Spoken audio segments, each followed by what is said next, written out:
Welcome to How Was Your Day Bombshell. Well, it's been a wild, wacky Thursday. Yeah, almost said Wednesday, but I had to catch myself.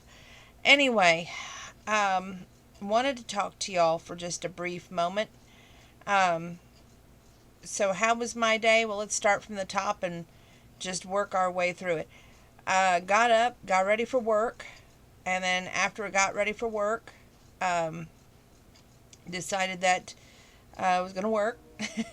And Grandpa got his Meals on Wheels. I got my 2 books read today, which I'm really happy and proud to tell you that I've got it all sectioned off for you. I remember those books I told you I got in the mail. I went through them, but there was not one thing that I could share with you, and I apologize about that. But I'm being honest, there was nothing that was like, okay, earth shattering, grabbing that I could share with you. Work was work. Then after work, something happened during the day. My mom got a hold of the cemetery person. Now, let me tell you something. There, I'm very angry. I'm fighting mad, and they're walking on the fighting side of me. Let me tell you exactly what happened, and we're going to go from there. Um, what happened was this. She called him, and she said, hey, what happened to the planter that I put on my mom's grave? To which the woman replied, anything not set on the stone, we have the right to remove and throw in the trash so we can mow. In a way, I can see your point. However, that was not posted in the Journal Gazette. However, that was also kind of like a disrespect paid to not only the person lying in their ground, but also to the family member, because there was no warning. I don't care what anyone says. There was no warning. We went out there the day before. There was nothing in the ground saying, hey, pick up your stuff. This is going to be the day that we do it. And it was gone yesterday. But what I did tonight after work and after that stupid conversation was I immediately drove out there to Dodge Grove with Grandpa in the car, and he didn't like it. He was like, where are you taking me and why are we going? And I first said, well, we're going to go visit Grandma. And he looked at me funny. He goes, it's almost dark. They're going to shut us in. I said, no. I said, hold on tight. You forget who you're driving with. I've got more horsepower in this baby than they do in the Old West. And I thought, Donna, put on your Beth Dutton hat, get out there and get your stuff that you don't want taken up again.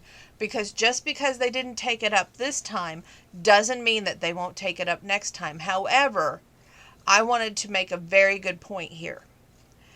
If you looked just about 4 graves down from where Grandma and Grandpa's tombstone is, there is a shepherd's hook, which is not supposed to be allowed.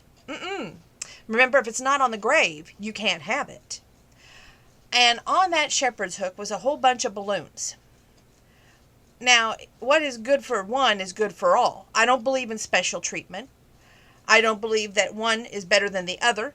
If you make a law of the land, then you make a law of the land. If you don't want any shepherd's hooks, then guess what? You said nothing unless it was on the grave.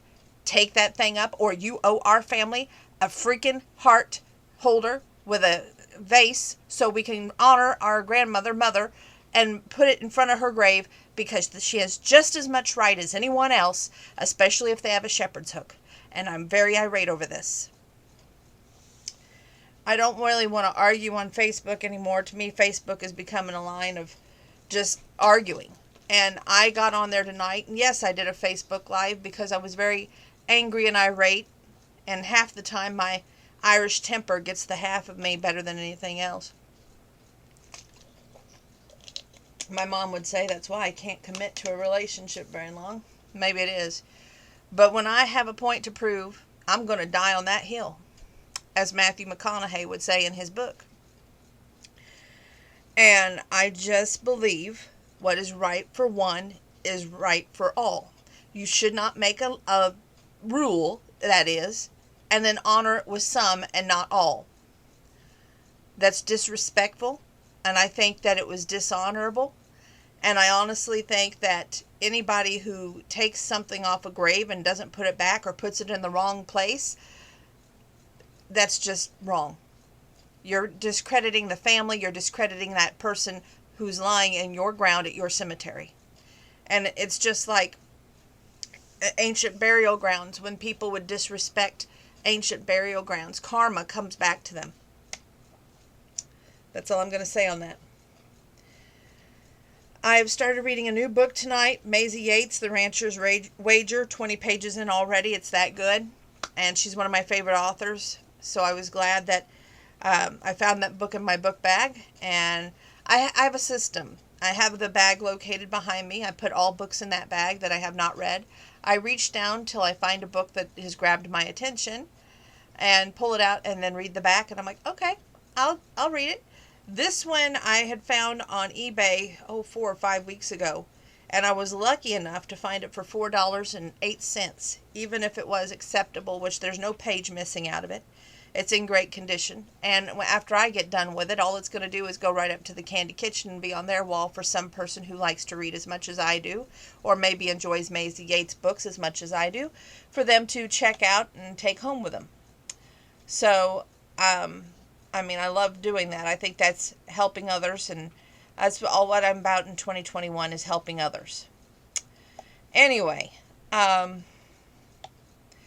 we went up to the graveyard, and I took the angel that was solar powered that I bought Grandma, which I paid $25 for, off of the grave, and I went over to Great Grandma Kane's, and I had a little patriotic star put on her grave, and I apologized to all of them for removing this stuff, but I said when you have people who are nuts, you can't help it, and I hope that they understand. It's a shame that we can't honor our loved ones, but those items are now in the back of my SUV. So, went to County Market. That was a trip in itself. Oh, good gravy. They're moving things so much in that store. You might find cat food in one aisle and have to go to the back of the store just to get cat litter. Why can't they just leave things alone? I don't give a hoot what was breaking down or wasn't working. I just don't like it when you mess up my store, because then you mess up my store plan and it takes me longer to shop, and it's just horrible. So anyway, got the stuff I needed, got the heck out of there, and then now all I have to do is getting lost in thought, which is not good, right?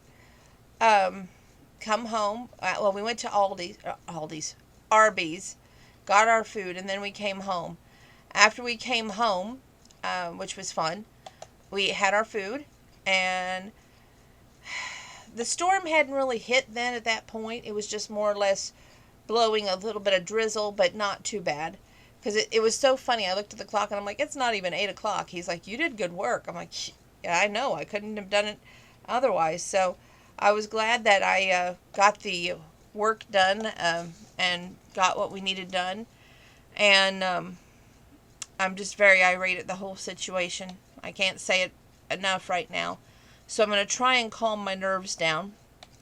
And how am I going to do that? Well, we're going to read a little bit of this book here. We don't have any magazines to do tonight, which is great. But we're going to read a little bit of the 2 books in one, because she's now becoming one of my favorite authors. And what I have done is written down every single book that she's ever written. And whenever I get a chance, I'm going to eBay those books and definitely check them out so I can share those books with you. And I cannot wait. So that'll be fun, right? Okay, well, with that being said, don't go anywhere, because that's up next.